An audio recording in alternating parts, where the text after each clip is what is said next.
Hello friends, welcome to orange kitchen. இன்றைக்கி நம்ம வீடியோவில் என்ன பார்க்க போகிறோம் அப்படின்னா, நல்ல சூப்பரான மிளகு ரசமும் சாதம் வடிக்கிறதும் எப்படின்னு சொல்லி தான் நம்ம பார்க்க போகிறோம். ஃபஸ்ட்டு நம்ம மிளகு ரசம் எப்படி பண்ணுறது அப்படின்னு பார்த்துடலாம். நான் மிளகு ரசம் பண்ணுறதுக்கு என்ன பண்ணியிருக்கேன் அப்படின்னா, ஃபஸ்ட்டு ஒரு லெமன் சைஸ் புளி எடுத்துட்டேன். புளி, அதுக்கப்புறம் 2 தக்காளி பழம் ரெண்டையுமே கரைச்சி ஒரு பாத்திரத்தில் எடுத்து வச்சுட்டேன். அதுக்கப்புறம் இதில் மிக்ஸிங்க்கு என்னென்ன பண்ணணும் அப்படின்னா, ஒரு மிக்ஸி ஜாரில் ஒரு கை அளவுக்கு கறிவேப்பிலை, ஒரு 3 பச்சை மிளகாய், 1 ஸ்பூன் ஜீரகம், 1 ஸ்பூன் அளவுக்கு குறுமிளகு எடுத்திருக்கேன். இது கூடவே 2 பல் பூண்டு எடுத்துக்கோங்க. அளவாக ரசம் வைக்கிறதுனால 2 பல் பூண்டு போதுமான அளவாக இருக்கும். இப்போ இதை மிக்ஸி ஜாரில் கொரன்னு போட்டு தண்ணி இல்லாமல் அரைச்சி எடுத்துகிட்டு வந்துடலாம். இப்போ நம்ம ஆல்ரெடி புளி தக்காளி எல்லாம் கரைச்சி வச்சுருக்கோம் இல்லையா, அது கூட நம்ம அந்த அரைச்சி வச்சுருக்கிறதையும் நம்ம சேர்த்துடலாம். பாருங்கள், இந்த மாதிரி நான் அரைச்சிருக்கேன் பார்த்தீங்களா, 1-2 அரைச்சி எடுத்துக்கணும். அப்போ தான் ரசத்துக்கு நல்லாயிருக்கும். இப்போ இதிலையே நம்ம மிக்ஸ் பண்ணிடணும். இதை நீங்கள் எண்ணெயில் போட்டு வதக்குனீங்க அப்படின்னா அந்த அளவுக்கு டேஸ்ட் இருக்காது, நல்லா ஹெல்த்தியாகவும் இருக்காது. அதனால தான் நம்ம இதுலேயே எல்லாத்தையும் மிக்சிங்க்கு சேர்த்துட்டோம். இப்போது நம்ம அரைச்சி எடுத்தாச்சு. அதுக்கப்புறமா 1 ஸ்பூன் அளவுக்கு உப்பு சேர்த்தாச்சு. அதுக்கப்புறம் ஒரு 1/2 ஸ்பூன் அளவுக்கு மஞ்சள் தூள் சேர்த்துக்கலாம். அப்புறம் ஒரு 1/2 ஸ்பூன் அளவுக்கு பெருங்காயத்தூள் சேர்த்துக்குங்க. இப்போ பெருங்காயத்தூள்லாம் சேர்த்தாச்சு. லாஸ்ட்டில் நம்ம மல்லி இலை சேர்த்துக்கலாம். ஒரு கை அளவுக்கு மல்லி இலையை சேர்த்தாச்சு. இப்போ ரசத்துக்கு தேவையானதெல்லாம் நம்ம வெளியிலேயே எல்லாம் ரெடி பண்ணிட்டோம். இப்போ நம்ம இதுக்கு இதை தாளித்து விட்டோம் அப்படின்னா ரசம் நமக்கு சூப்பராக ரெடி ஆகிடும். எப்படின்னு காட்டுறேன் பாருங்கள். ஒரு பாத்திரத்தை அடுப்பில் வச்சுக்கோங்க ஃபஸ்ட்டு. இப்போது கொஞ்சமாக எண்ணெய் ஊற்றிக்கிங்க. ரசத்துக்கு எப்போவுமே நிறைய எண்ணெய் ஊற்றக்கூடாது, கொஞ்சமாக ஊற்றிக்கணும். அதுக்கப்புறமா இதுக்கு கடுகு போட்டு தாளிக்காமல் நம்ம வெந்தயத்தை போட்டு தாளிக்கணும். ஃபஸ்ட்டு வெந்தயத்தை போட்டு வெந்தயம் லைட்டாக தாளித்து வரும்போது நம்ம என்ன பண்ணணும் அப்படின்னா, இதுக்கு முக்கியமாக நீங்கள் கடுகு சேர்த்துறாதீங்க. கடுகு சேர்த்திங்க அப்படின்னா ரசம் நல்லாவே இருக்காது. வெந்தயம் மட்டும்தான் சேர்க்கணும். அப்புறம் நம்ம ரெடி பண்ணி வச்சுருக்கோம் இல்லையா ரசம், அதை தூக்கி இதில் ஊற்றிடுங்க. இப்போது ரசம் கொதிக்கவே கூடாதுங்க. எப்போவுமே ரசம் முறக்கூட்டி வரணும். அந்த அளவுக்கு வந்துருச்சுன்னா நீங்கள் உடனே அடுப்பை ஆஃப் பண்ணிடணும். கொதிக்க விட்டீங்க அப்படின்னா ரசம் கடுத்து போயிடும்னு சொல்லுவாங்க. அதனால ரசத்தை கொதிக்க விடாமல் ஒன்ஸ் நீங்கள் இதெல்லாம் கலந்து விட்டுட்டு ஒரு 3 நிமிஷம் அடுப்பில் வச்சிங்க அப்படின்னா போதும். அப்படியே ஃபுல்லாக ஒரு மாதிரி நல்லா முறக்கூட்டி வரும். நான் எப்படி முறக்கூட்டி வரும்னு சொல்கிற மாதிரிங்க. இப்போ தான் முறை ஸ்டார்ட் ஆகிருக்கு. இந்த மாதிரி ஒயிட் கலரில் நடுவில் ஒரு முறை தெரியுது பார்த்தீங்களா, இந்த முறை சுற்றியும் அதிகமாக வரணும்.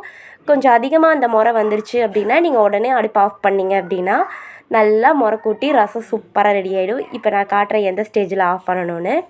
பாருங்கள், இப்போ முறை நடுவில் அதிகமாகிடுச்சா, இந்த மாதிரி எல்லா பக்கமும் அங்கங்கே முறை வந்துருச்சா. இப்போ அடுப்பு ஆஃப் பண்ணிவிட்டு சூப்பராக சாப்பிட்டீங்க அப்படின்னா மிளகு ரசம் ரெடி ஆகிடும். அதுக்கப்புறமா சாதம் வடிக்கிறது எப்படின்னு பார்த்துடலாமா.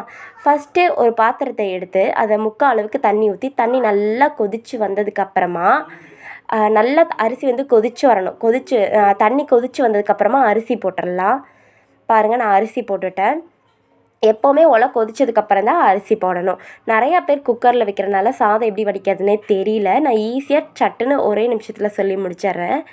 இப்போ நல்லா தண்ணி கொதித்து வரும்போது உங்களுக்கு தேவையான அளவு அரிசி எடுத்துக்கோங்க. நான் 1 டம்ளர் அரிசி எடுத்திருக்கேன். தண்ணி நல்லா கொதித்து வந்ததுக்கப்புறமா அந்த அரிசியை நல்லா கழுவி இந்த அரிசியை நம்ம இதில் போட்டுட்டு என்ன பண்ணணும் அப்படின்னா, இதுக்கு தேவையான அளவு உப்பையும் நம்ம இதிலையே சேர்த்துடணும். பாருங்கள், அரிசி போட்டதுக்கப்புறமா நம்ம உப்பு சேர்த்துடணும். உப்பு சேர்த்து நல்லா இங்கே பாருங்கள், உப்பு 1 கை அளவுக்கு உப்பு எடுத்து நான் அதில் போட்டு நல்லா கிண்டி விட்டுறணும். கிண்டி விட்டுட்டு அப்படியே நீங்கள் சாதத்தை வச்சுட்டு அரிசியை வச்சுட்டு விட்டுறக்கூடாது. அப்பப்போ ஒரு 5 நிமிஷம் இல்லைனா 3 நிமிஷத்துக்கு ஒரு டைம் நீங்கள் இதை கிண்டி விட்டுறணும். கரண்டியை வச்சு கிண்டி விட்டிங்க அப்படின்னா எல்லா அரிசியும் நல்லா வெந்து வந்துடும், இல்லைனா ஒவ்வொன்றும் வேகாமல் இருக்கும். அதனால் அப்போ ஒரு சாதம் வடிக்கிறதுக்குள்ளே ஒரு 2 டைம் இல்லைனா 3 டைம் மட்டும் கிண்டி விட்டால் மட்டும் போதும், அதுவே ரெடி ஆகிடுங்க. குக்கரில் வச்சு நீங்கள் உடம்புக்கு எடுத்துக்காமல் இந்த மாதிரி சட்டியில் வச்சு வடித்து சாப்பிட்டீங்க அப்படின்னா ரொம்பவே ஆரோக்கியமாக இருக்கும். உங்களுக்கு குக்கர் சாப்பாடு சாப்பிட்டு பழகிட்டு இதை ஒரு டைம் நீங்கள் சாப்பிட்டீங்கன்னா குக்கர் சாப்பாடவே வெறுத்துடுவீங்க. அந்த அளவுக்கு சூப்பராக இருக்குங்க. இப்போ பாருங்கள், ரொம்ப ஆரோக்கியமான ஒன்று, எந்த நோயும் வராது அப்படின்னு நினைக்கணும் அப்படின்னா இந்த மாதிரி வடித்த சாதம் சாப்பிடுங்க, எதுவுமே வராது. இப்போ இந்த மாதிரி அப்பப்போ கிண்டி மட்டும் விட்டால் போதும். ஒரு 2 டைம் இல்லைனா 3 டைம் இடையில கிண்டி விட்டீங்க அப்படின்னா போதும், நமக்கு சாதம் ரெடி ஆகிடும். இப்போ கிண்டி விட்டாச்சு. நீங்கள் தொட்டு பாருங்கள் அரிசி நல்லா வெந்துருச்சா, உங்களுக்கு எந்த பக்குவத்துக்கு வேணும் அப்படின்னு. சாப்பிட்ற பக்கம் உங்களுக்கு தெரியும் இல்லையா, இந்த அளவுக்கு அரிசி வெந்துருச்சு. இதை எப்படி வடிக்கணும் அப்படின்னா, இந்த இதுக்கு எவ்வளோ தட்டு வந்து கரெக்டாக இருக்கும்னு பாருங்கள். எப்போவுமே தட்டு ரொம்ப பெருசாக இருக்கக்கூடாது, இல்லைனா சிறுசாகவும் இருக்கக்கூடாது.